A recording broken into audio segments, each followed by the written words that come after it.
రాజకీయాలు అన్నాక తిట్టుకునుడు సవాళ్లు చేసుకునుడు కామన్. ఏదున్నా పార్టీ ముచ్చట్లు, పబ్లిక్ తిప్పలు, ప్రాజెక్టులు, పైసలు, అవినీతి, కండువాలు మార్చుడు గివ్వే ఉంటాయి. కానీ ఇప్పుడు తరీకా మారుతుంది.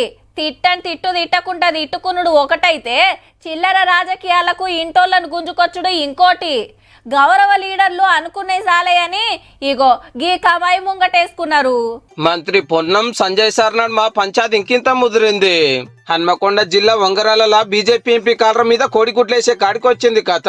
2 రోజుల సంది గట్టిగానే నడుస్తుంది. మరి ఇంతకు లొల్లేడ పుట్టిందంటే రాముడు అయోధ్యలో పుట్టిన గ్యారెంటీ ఏంది, అక్కడ పుట్టిన గ్యారెంటీ ఏంది అని మీరు ప్రశ్నిస్తే మేము భరించాలి. మా రాములు అవమానపరిస్తే నేను ఎన్నడని అని ఉన్నట్టుగా చూపెడితే నేను సజీవ దహనానికి కూడా నాకు నేనుగా సిద్ధం.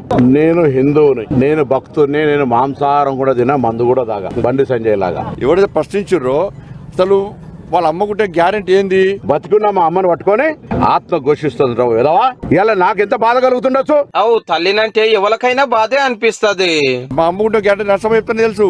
అమ్మ పేరు రాజకీయ, నేను అమ్మ పేరు ఎవరు తీసి నేను తీసినా? ఈ ఎన్నికల్లో కాంగ్రెస్ పార్టీ ఓడిపోతే నువ్వు రాజకీయ సన్యాసం తీసుకుంటావు చెప్పు. సిగ్గున్నారా? 3 సార్లు ఎమ్మెల్యే ఓడిపోయినా అసలు ఎంపీకి నీకు అర్హత ఉందా పూర్తి చేసేది? అసలు ఎంపీకి రాజీనామా చేయాలి కదా, ఎమ్మెల్యే ఓడిపోయినా మొన్న. ఇట్లా మీరు ఎన్నెన్న అనుకోరి ఎంతనన్నా తిట్టుకోండి, అంతేగాని అమ్మల గురించి మాట్లాడు ఏంది సారు?